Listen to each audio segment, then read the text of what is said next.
Assalamualaikum warahmatullahi wabarakatuh.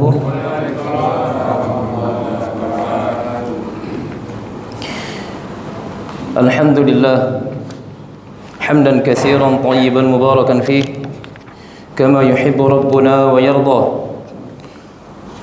Wa ashhadu an la ilaha illallah wahdahu la syarika lah. Wa ashhadu anna Muhammadan 'abduhu wa rasuluhu sallallahu alaihi wa ala alihi wa ashabihi wa man sara ala nahjihi ila yaumiddin wa sallama tasliman katsira amma ba'd. Saudaraku-saudariku rahimani wa rahimakumullah, tidak ada kata yang pantas untuk kita ucapkan pada malam hari ini melainkan rasa syukur kita kepada Allah Subhanahu wa taala. Dia adalah zat yang senantiasa mencurahkan nikmat, karunia, hidayah, taufik kepada kita.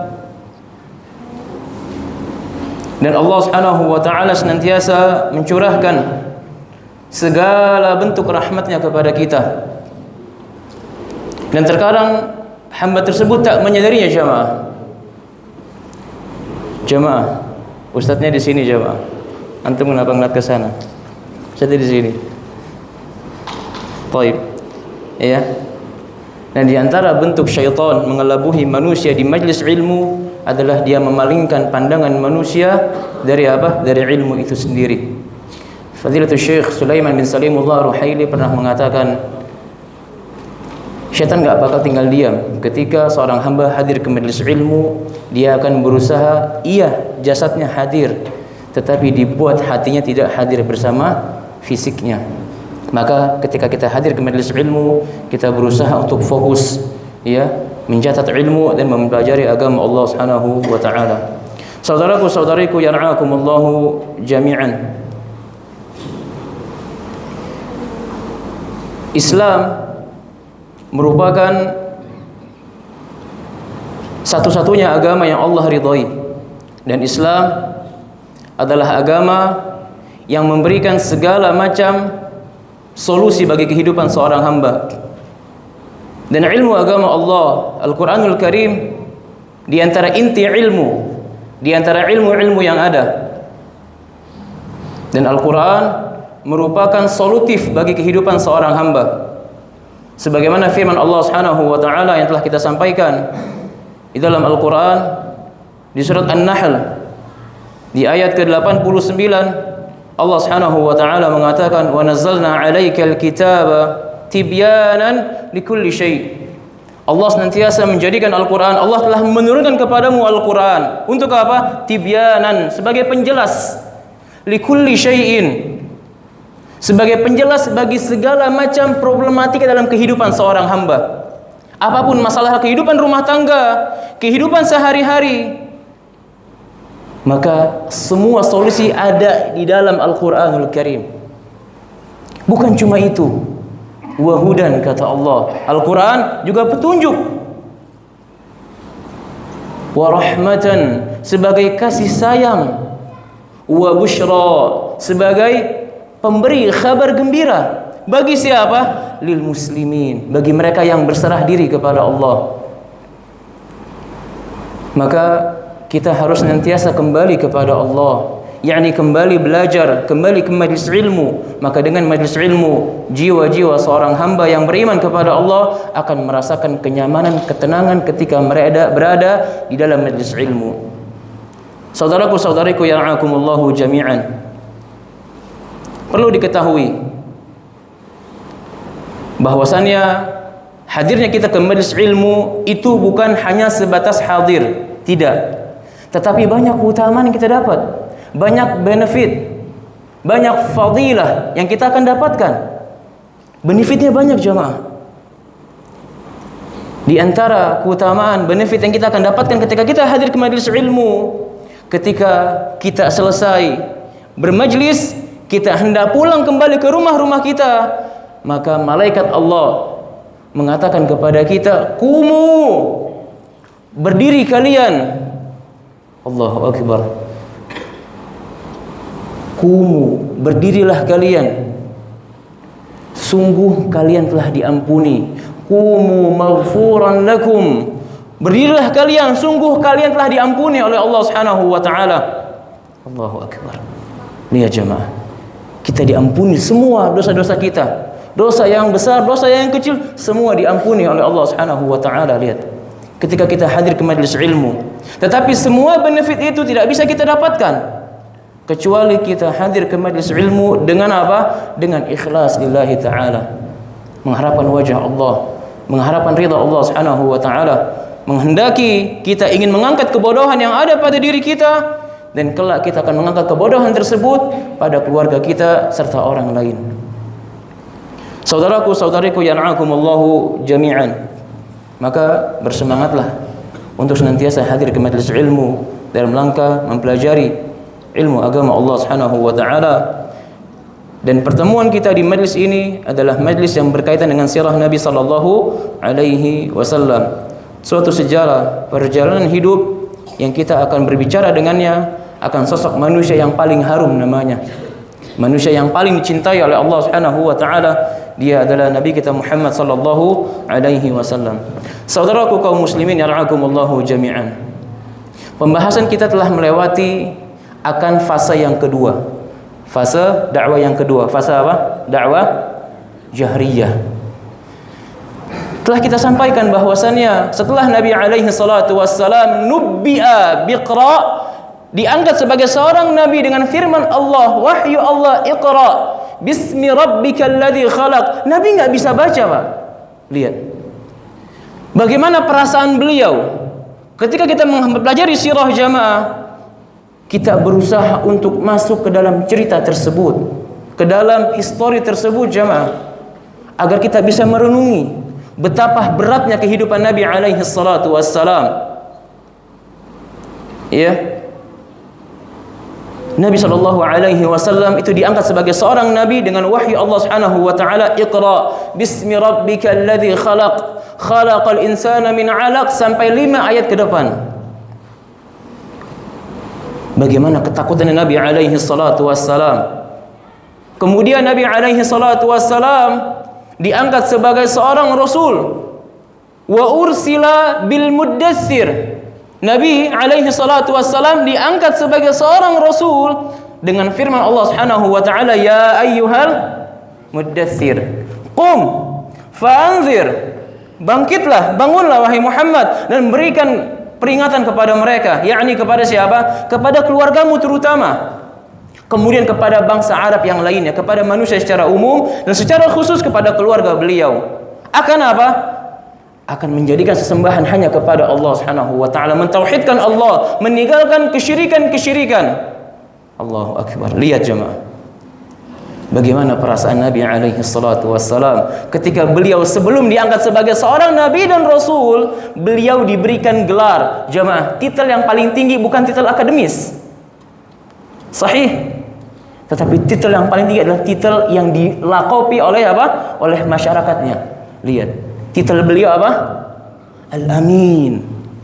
Ini kalah profesor, doktor, nggak ada apa-apanya jemaah. Al-Amin. Allahu akbar. Dan ini terjadi ketika beliau mengkhabarkan, ketika beliau berada di atas bukit apa? Sofa. Ketika beliau mengatakan kepada manusia, ya sabaha, ya sabaha. Allah, mana sabaha jamaah? Suatu ungkapan yang diberikan, yang dilontarkan untuk memberikan kabar peringatan ada bahaya dan sejenisnya. Ya sabaha, ya sabaha. Tajamma'u, berkumpul. Subhanallah. Lihat jemaah, Allahu akbar.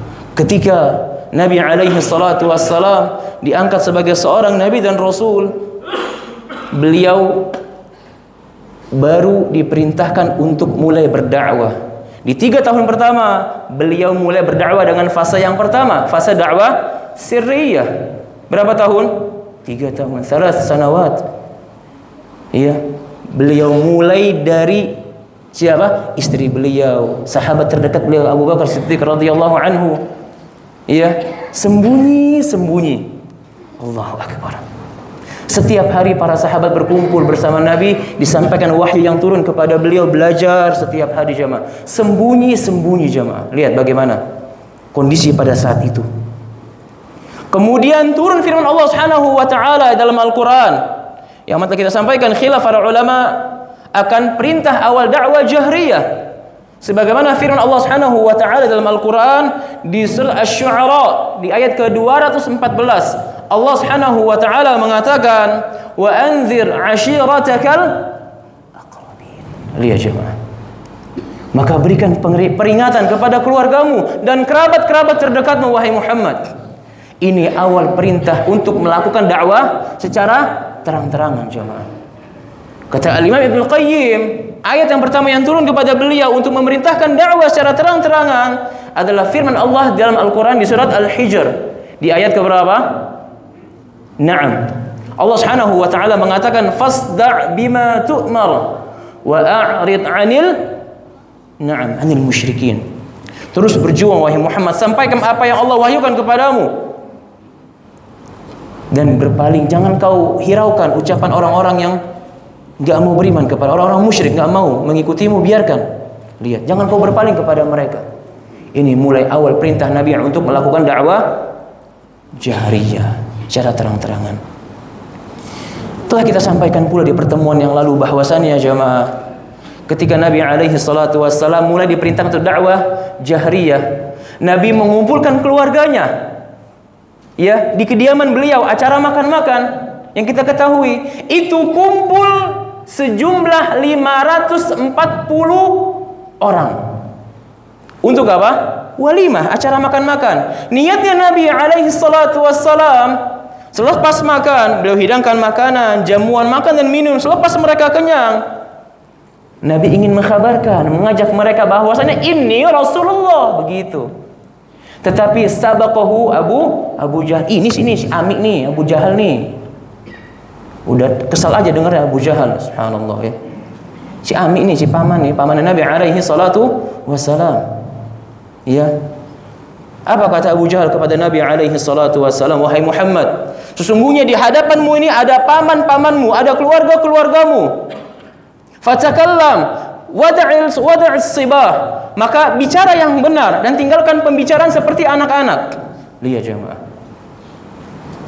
Allahu akbar. Ya, maka bagaimana perasaan Nabi alaihi salatu wassalam jemaah? Lihat bagaimana berat syuur, perasaan yang dialami oleh siapa? Oleh Nabi kita sallallahu alaihi wasallam. Kemudian kata Abu Jahal ketika itu, wa'lam annahu laysa liqaumika bil arab qadibatan taqah. Ya, sesungguhnya kaummu wahai Muhammad, yakni orang-orang yang beriman kepadamu, itu tidak bisa mengalahkan bangsa Arab. Karena kau enggak punya kekuatan wahai Muhammad. Itu Abu Jahal berbicara di hadapan apa? Seluruh keluarga Nabi alaihi salatu wassalam.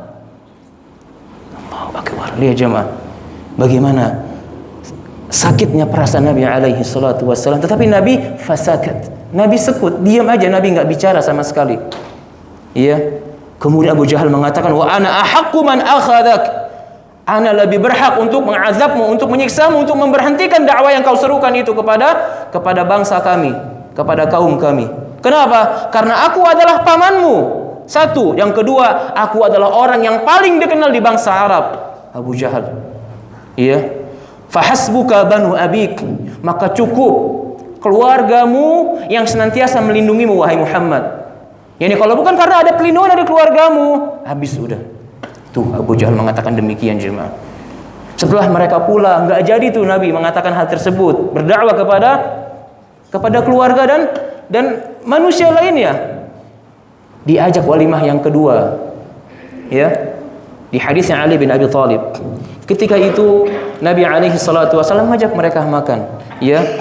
Kemudian ya setelah mereka makan, Nabi alaihi salatu wasallam mengucapkan ucapan yang sangat menampar hati. Iya. Allahu akbar.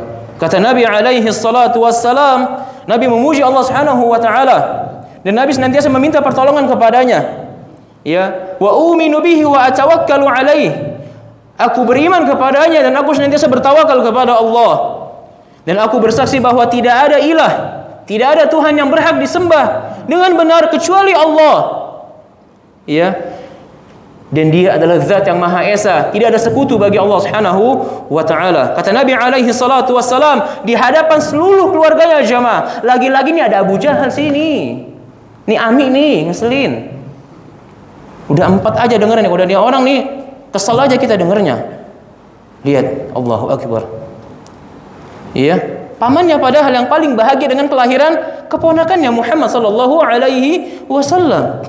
Kata Nabi alaihi salatu wasallam, "Inna ra'id la yakdzibu ahla." Sesungguhnya seorang leader, pemimpin itu tidak mungkin mengelabuhi bawahannya. Masyarakat yang enggak mungkin, seorang pemimpin enggak mungkin mendustakan rakyatnya, keluarganya. Wallahi alladzi la ilaha illahu inni rasulullah. Allahu Akbar. Ya. Dan tidak ada demi Allah, tidak ada ilah yang berhak diibadahi dengan benar kecuali Allah. Sesungguhnya aku benar adalah utusan siapa? Utusan Allah Subhanahu wa taala secara khusus kepada kalian wahai keluargaku, dan secara umum kepada seluruh manusia. Kata Nabi alaihi salatu wasallam, demi Allah, la tamutunna kama tanamun. Demi Allah, sesungguhnya kalian akan wafat, akan diwafatkan oleh Allah Subhanahu wa taala sebagaimana kalian ditidurkan. Persis jemaah. Dan demi Allah, sesungguhnya kalian kelak akan dibangkitkan oleh Allah sebagaimana kalian dibangunkan dari tidur-tidur kalian. Dan kata Nabi alaihi salatu wasallam, sesungguhnya kalian kelak akan dihisab oleh Allah Subhanahu wa taala atas apa yang telah kalian lakukan selama ini di dunia. Wa innahal jannah abadan awin nar abadan. Dan bagi mereka kelak di akhirat ada kelompok penghuni surga dan kelompok penghuni neraka. Allah wal'iyadu billah. Lihat jemaah, Abu Talib siapanya Nabi alaihi salatu wassalam? Pamannya. Abahnya Ali. Ali berarti siapanya Nabi jemaah? Keponakannya. Ucapan ini menyangkut di hatinya Abu Talib. Iya, nancep jamaah. Ya Allah, ini bukan perkataan dusta ini. Ya, kata Abu Talib, ma ahabba ilaina muawanatak. Sungguh aku sangat ingin senantiasa membelamu wahai keponakanku. Wa aqbalna li nasihatik. Aku menerima nasihat-nasihatmu. Ya. Dan aku orang yang menerima, meyakini akan ucapan-ucapanmu. Ya. Wa haula'i banu abik mujtama'una wa innama ana ahaduhum ghairu anni asra'uhum ila ma tuhib. Lihat, aku adalah satu-satunya di antara keluargamu yang bersegera menolongmu, membantumu, senantiasa berjuang demi dakwamu wahai keponakanku. Famdi lima umirta bihi, terus berjuang. Ya, sampaikan dakwah ini. Lihat jemaah. Ini di hadapan seluruh keluarga Nabi, ada Abu Jahal juga. Tetapi ketika pamannya yang bicara, enggak bisa ngomong Abu Jahal. Ya. Fa wallahi la azalu ahutuka wa amna'uka ghaira anna nafsi la tutawwi'uni ala firaqi dini Abdul Muttalib. Lihat jemaah. Ucapan Abu Talib ucapan keimanan. Ya, tetapi ditutup sama apa? Sesungguhnya jiwaku tidak bisa menerima ini. Sungguh aku berat meninggalkan agamanya Abdul Muttalib. Tuh. Ucapan awalnya ucapan keimanan bukan jemaah? Keimanan. Tetapi endingnya jemaah, ya. Ditutup dengan apa? Dia enggak bisa meninggalkan agama siapa? Abdul Muttalib, berat bagi beliau. Ya, maka beliau wafat dalam keadaan apa? Musyrik. Allahu Akbar. Ya. Kemudian Abu Lahab mengatakan, tuh Abu Lahab, aminnya lagi sini. Ngeselin, emang udah bahas Abu Jahal, Abu Lahab nih ngeselin udah. Baca sirahnya dah, ngeselin bener. Sawa. Abu Lahab mengatakan jemaah, hadhi wallahi sawah. Demi Allah, aib nih ucapanmu ini. Khudhu ala yadayhi qabla an yakhudhu ghairakum. Qabla an yakhudhu ghairukum. Cepat-cepat selamatin keponakanmu wahai Abu Talib. Sebelum mereka yakni bangsa Arab ngamuk marah kepada Muhammad. Ya. Maka Abu Talib mengatakan dengan suara yang lantang mengatakan, wallahi la namna'uhu ma baqina. Lihat, demi Allah kita akan senantiasa melindungi engkau wahai Muhammad selagi kita masih hidup. Lihat, penjagaan, perlindungan, pengorbanan, pembelaan yang diberikan oleh seorang musyrik. Terkadang seorang muslim di zaman ini enggak sampai ke titik itu, jamaah. Sahih enggak? Sahih. Pengorbanan mereka kepada Nabi alaihi salatu wassalam. Malu kita kepada Abu Talib, jamaah. Malu, wallahi malu. Lihat, musyrik, tetapi pengorbanan seperti itu kepada Nabi alaihi salatu wassalam. Adapun muslim di zaman ini terkadang apa? Pengorbanan mereka, perjuangan mereka, dan cinta mereka itu hanya bertepuk sebelah tangan, jemaah.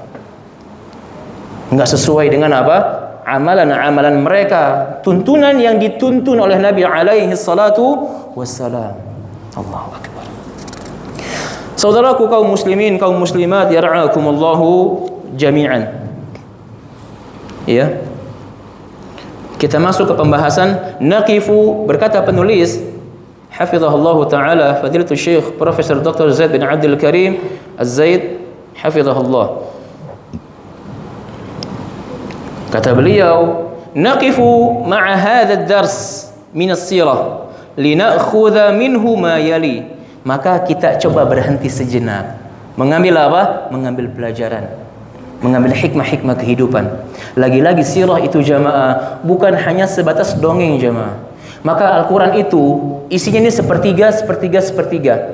Sepertiga berkaitan akan akidah, akan keimanan. Sepertiga akan hukum, akan halal haram. Dan sepertiga lainnya untuk apa? Sirah, qasasus sabiqin, kisah-kisah orang-orang terdahulu, kaum-kaum terdahulu. Maka kisah ataupun sirah, sejarah ini masuk ke segala jenis apa? Usia. Asyik, jamaah, dengarnya itu asyik.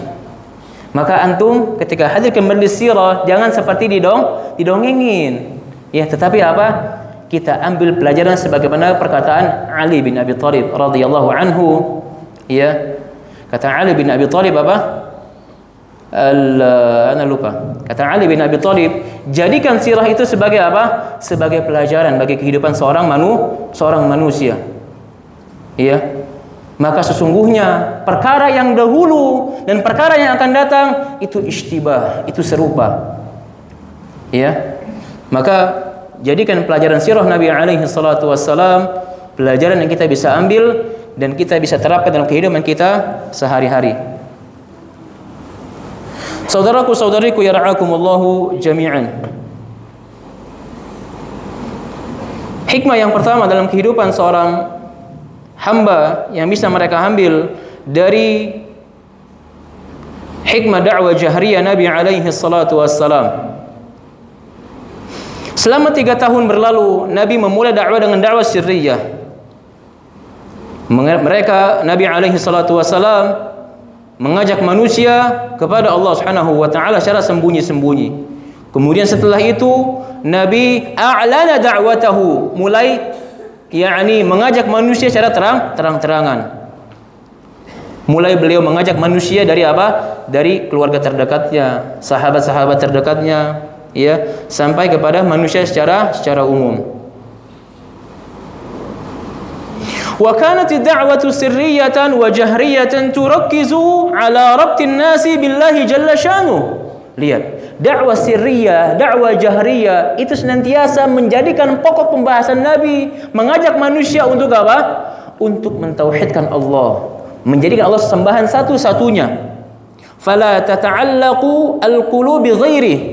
Ya, maka Nabi alaihi salatu wassalam akan senantiasa menjadikan hati-hati manusia itu bergantung kepada siapa? Kepada Allah Subhanahu wa taala.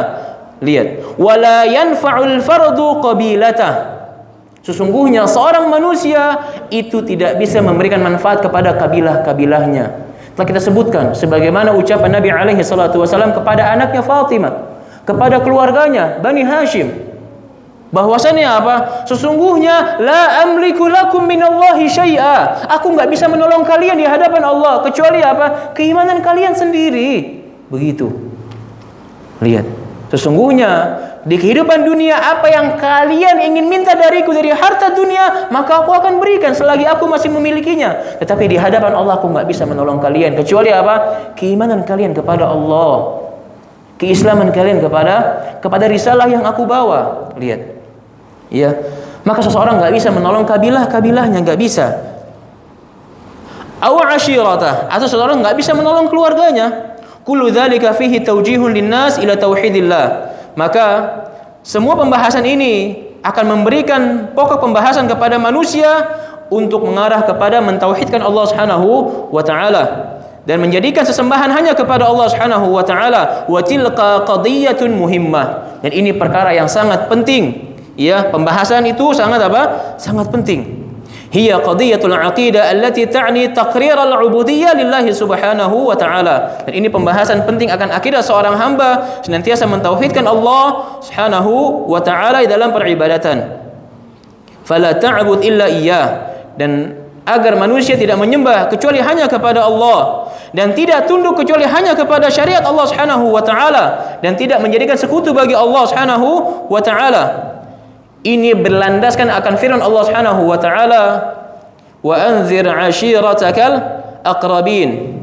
Dan juga firman Allah Subhanahu wa taala, qum fa anzir. Wahai Muhammad, bangkitlah dan berikan peringatan, yakni kepada keluargamu akan apa? Akan bahaya kesyirikan. Ya. Allahu akbar. Lihat. Wa qawluhu subhanahu wa ta'ala, fasda' bima tu'mar wa a'rid 'anil musyrikin. Maka teruslah berjuang, sampaikan kebenaran ini wahai Muhammad, dan kau jangan hiraukan ucapan orang-orang yang musyrik. Ya. Saudaraku-saudariku, yar'akumullahu jami'an. Maka semua ayat yang telah kita sebutkan ini adalah penjelas akan pentingnya dakwah tauhid. Ketika Nabi alaihi salatu wassalam mengajak seluruh manusia untuk mentauhidkan Allah Subhanahu wa taala, dan mentauhidkan Allah adalah pokok inti dakwah para nabi dan rasul. Tidaklah seorang nabi dan rasul itu Allah utus menyeru manusia kecuali dengan inti dakwah seperti ini. Ya, Allah Subhanahu wa taala mengatakan dalam Al-Qur'an di surat Al-Anbiya di ayat ke-25, Allah mengatakan, "Wa ma arsalna min qablika min rasul illa nuhi ilaihi annahu la ilaha illa ana fa'budun." Kata Allah Subhanahu wa taala, tidaklah aku mengutus seorang rasul kepada kalian, ya, dan kepada kaum-kaum sebelum kalian, kecuali telah kami wahyukan kepada mereka untuk apa? Untuk mereka sampaikan apa? Panji la ilaha illallah, syiar la ilaha illallah. Sesembahan hanya kepada Allah Subhanahu wa taala. Lihat hikmah dakwah jahriyah jemaah. Bahwasanya Nabi alaihi salatu wassalam di sirriyakah atau di jahriyakah mengajak manusia untuk apa? Mentauhidkan Allah, menjadikan sesembahan hanya kepada Allah Subhanahu wa taala, dan ini merupakan inti dakwah para nabi dan rasul, ya. Sebagaimana firman Allah Subhanahu wa taala dalam Al-Qur'an di surah Al-Maidah, Allah Subhanahu wa taala mengatakan, likulli ja'alna minkum syir'atan wa minhaja. Ya. Allah Subhanahu wa taala mengatakan, maka kami jadikan setiap kaum atas kalian apa? Syir'atan, aturan-aturan yang dijadikan satu, dibentuk dalam suatu tatanan, dia adalah agama, syariat. Wa minhaja sabilan wa sunnatan, kata Al-Imam Sa'di dalam kitab tafsirnya. Yani min syir'atan wa minhajan, maknanya sabilan wa sunnatan. Metodologi cara beribadah seorang hamba kepada Allah, yakni mengikuti sunnah Nabi yang mulia sallallahu alaihi wasallam. Maka Nabi yang datang diutus oleh Allah Subhanahu wa taala kepada suatu kaum itu hanya meneruskan estafet dakwanya para rasul. Para rasul tidak membawa syariat baru, hanya meneruskan apa? Dakwah. Dan ketika Nabi tersebut telah tiada, Allah utus rasul yang baru membawa syariat yang baru. Dinasakh, dihapus syariat yang lama. Dengan datangnya rasul yang baru membawa syariat yang baru. Maka kata Nabi alaihi salatu wassalam, ya, ana aulan nas bi Isa bin Maryam. Aku lebih utama dari Nabi Isa ibnu Maryam, ya, di dunia dan di akhirat, kata Nabi alaihi salatu wassalam. Al-anbiya ikhwatun min allat. Sesungguhnya para nabi itu bapaknya satu. ikhwatun min 'allat wa ummahatuhum syatta. Dan ibunda mereka itu berbeda-beda. Maksudnya apa? Inti dakwah mereka satu, yakni dakwah kepada Allah, dakwah tauhid, tetapi syariat mereka berbeda-beda. Inti dakwah mereka sama, untuk mentauhidkan Allah Subhanahu wa taala. Allahu akbar. Ya. Maka saudaraku yar'akumullahu jami'an. Maka pembahasan apapun, fikih, tafsir, hadis, sirah, maka kembalikan kepada inti dakwah, yakni dakwah tauhid, ya. Apapun pembahasannya, maka kaitkan itu dengan apa? Dengan tauhid. Karena tauhid adalah inti dakwah para nabi dan rasul, ya. Maka lihat jemaah, 13 tahun Nabi berdakwah di mana jemaah? Di mana? Di Mekah. Di ngomong Madinah keterlaluan jemaah. Di Mekah. Itu kata Aisyah radhiyallahu taala anha radhaha, kalau sekiranya ayat yang turun pertama kali, ya, mengajak manusia untuk meninggalkan khamar dan zina, sesungguhnya mereka tidak akan meninggalkannya sampai saat ini. Lihat. Tetapi yang turun di fase-fase Makkiyah adalah ayat berkata akan apa? Akan keimanan, akan akidah. Maka 13 tahun dididik oleh Nabi alaihi salatu wassalam sampai akidah, keimanan mereka menancap. Jangankan harta, ruh mereka diminta untuk dipersembahkan untuk Nabi, mereka berikan. Lihat, kenapa? Karena keimanan udah menancap di hati-hati mereka.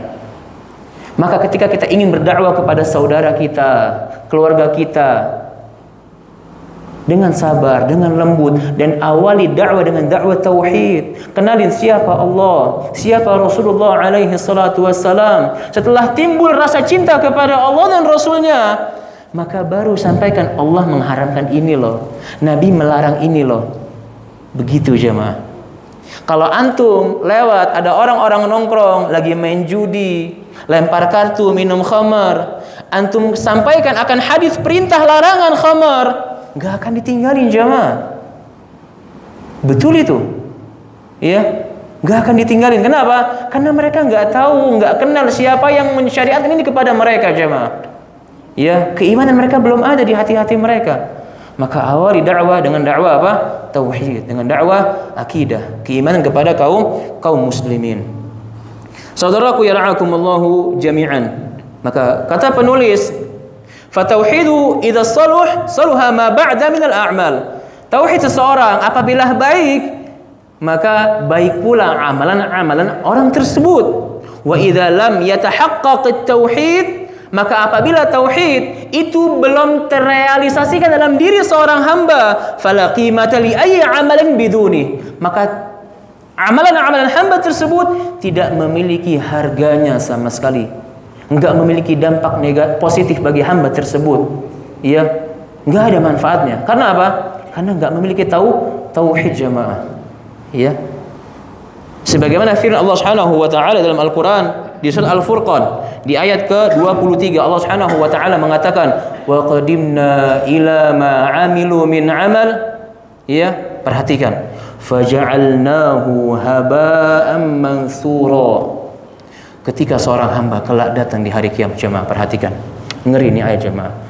Kelak di hari kiamat akan ada seorang hamba yang Allah datangkan dengan seluruh amalan-amalannya selama di dunia, membawa amalan puasanya, salat malamnya, salat wajibnya, hadir ke majlis ilmu, bakti kepada orang tua dan lain-lain. Semua amalan dia bawa. Tetapi Allah jadikan faja'alnahu haba'an mansura. Allah jadikan amalan-amalan tersebut yang dia lelah letih lakukan selama di dunia itu seperti debu yang berterbangan jamaah, enggak ada manfaatnya. Na'udzubillahi min dzalik. Ya. Berkata Al-Imam Ibnu Qayyim rahimahullahu taala, kullama kana tauhidul 'abdi a'zam kana maghfiratullahi lahu atamma. Ya jemaah, setiap kali tauhid yang bersemayam di dalam jiwa seorang hamba itu semakin baik dan hamba tersebut semakin mengagungkan tauhidnya kepada Allah, maka akan apa? Maka dia akan mendapatkan poin benefit, yaitu ampunan Allah atas hamba tersebut akan semakin sempurna. Lihat jemaah. Antum ingat hadits qudsi jemaah? Ketika Allah Subhanahu wa taala mengatakan, ketika seorang hamba itu hadir di hadapan Allah Subhanahu wa taala dengan membawa seluruh dosa-dosanya sampai memenuhi langit dan bumi, tetapi dia enggak pernah berbuat syirik kepada Allah Subhanahu wa taala. Lihat, Allah ampuni semuanya jemaah. Katakan dosa zina, dosa narkoba, dosa khamr, dosa menipu orang, dosa durhaka sama orang tua, tetapi dia tidak melakukan kesyirikan kepada Allah Subhanahu wa taala, maka ini tahta masyiatillah, di bawah kehendak Allah Subhanahu wa taala. Lihat, maka Allah akan ampunkan bagi hamba tersebut jemaah. Lihat, ingat hadis bitaqah jemaah, hadis bitaqah la ilaha illallah.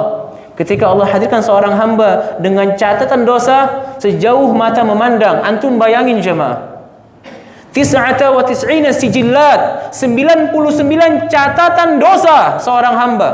Setiap catatan itu sejauh mata memandang, muddal basar.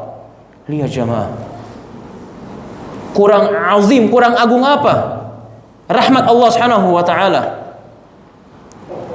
Maka jangan berbuat syirik kepada Allah Subhanahu wa taala. Kita meminta kepada Allah. Nabi alaihi salatu wasallam mengajarkan kepada kita berlindung dari kesyirikan. Allahumma inni a'udzubika an usyrika bika wa ana a'lam. Ya Allah, aku berlindung kepadamu dari berbuat syirik dan aku sadar akan berbuat syirik tersebut.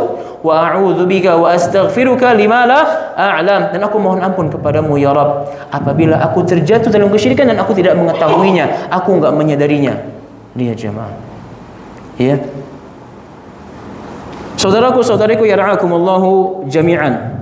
Kata Al-Imam Ibnu Qayyim, ini analoginya Al-Imam Ibnu Qayyim ya. Kata beliau, "Faman laqiyahu la yusyriku bihi syai'an albattah, ghafarallahu lahu dzunubahu kullaha kainatan ma kanat wa lam yu'adzab biha." Lihat. Kata Al-Imam Ibnu Qayyim, ketika seorang hamba kelak dia bertemu dengan Allah Subhanahu wa taala dan dia tidak pernah melakukan dosa kesyirikan selama hidupnya di dunia, maka Allah Subhanahu wa taala akan apa?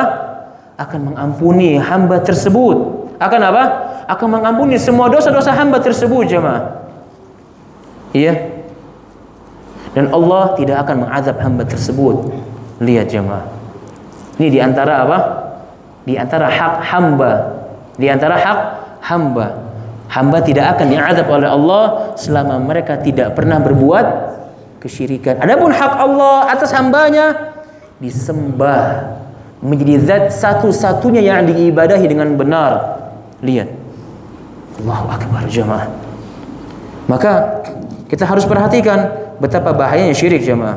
Berkata Fadilatul Syekh Muhammad bin Abdul Wahhab rahimahullahu taala, tauhid kita itu ibarat seperti wudu kita di dalam salat. Maka kalau wudu kita itu enggak benar atau rusak atau kita enggak wudu, maka bagaimana dengan salat kita jemaah? Diterima? Enggak mungkin jemaah.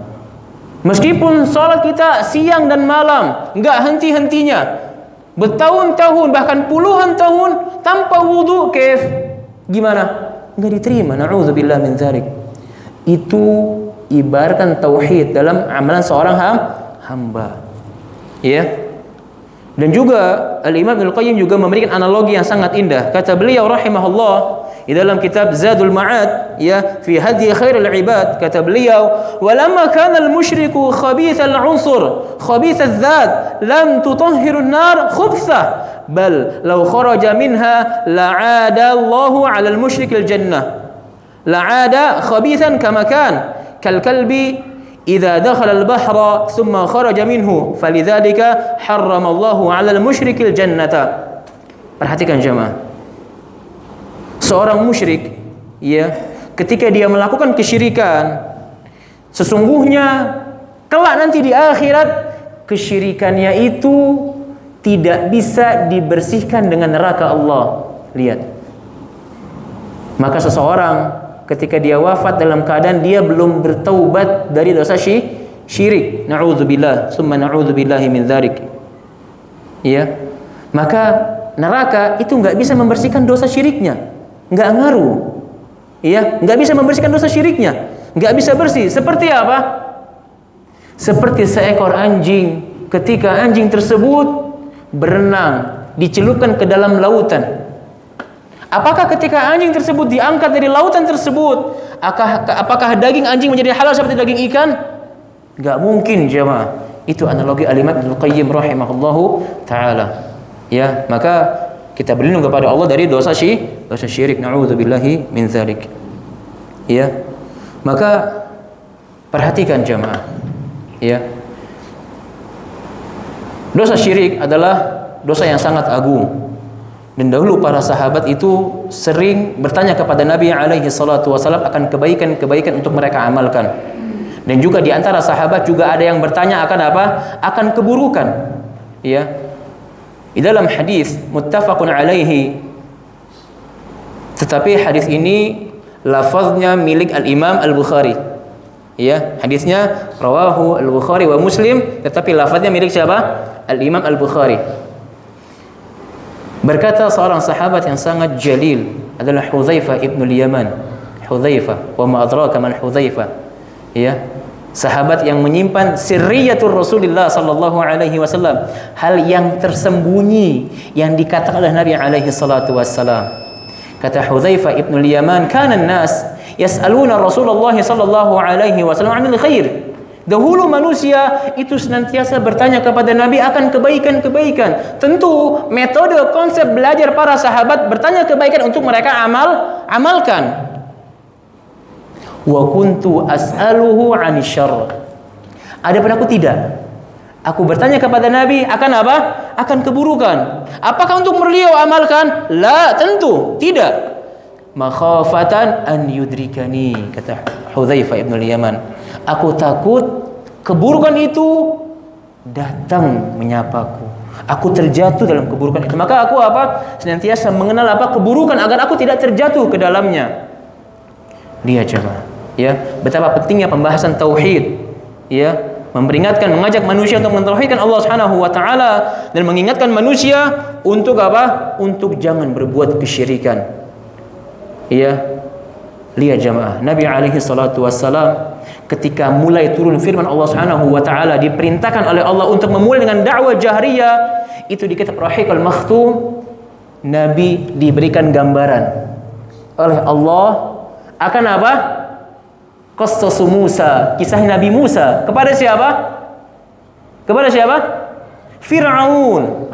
Dakwanya jahriyah, terang-terangan kepada Fir'aun, enggak pakai sirriyah lagi.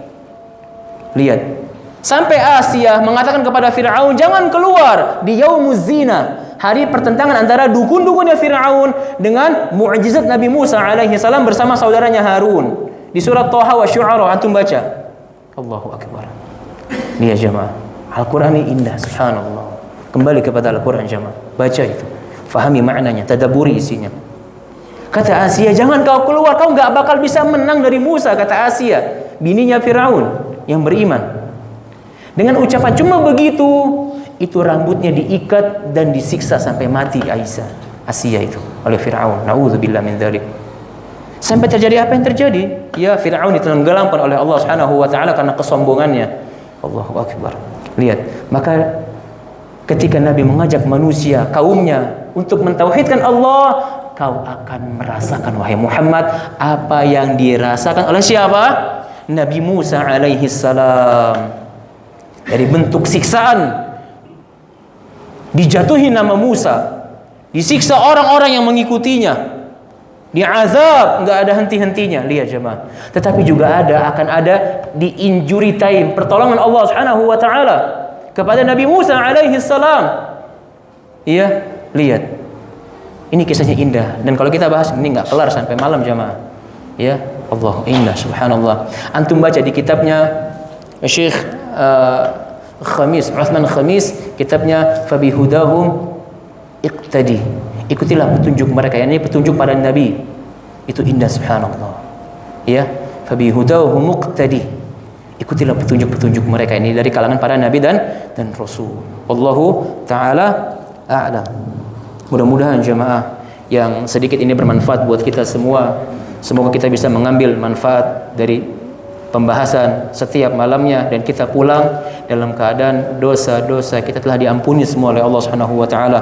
Allah terima amal ibadah kita, dan Allah tambah rasa iman kita, rasa takut kita kepada Allah. Karena buat materi ini gampang jamaah, yang berat ini jaga keikhlasan, jaga keistiqomahan jamaah. Kita minta kepada Allah agar Allah Subhanahu wa taala meridhai kita untuk kumpul bersama Nabi sallallahu alaihi wasallam di surga Firdaus yang tinggi. Amin ya rabbal alamin. Wa sallallahu wasallam ala Nabi Muhammad alaihi salatu wassalam wa ala alihi wa ashabihi ajma'in. Wa akhir da'wana alhamdulillahi rabbil alamin. Subhanakallahumma wa bihamdik asyhadu an la ilaha illa anta astaghfiruka wa atubu ilaik. Assalamu alaikum warahmatullahi wabarakatuh.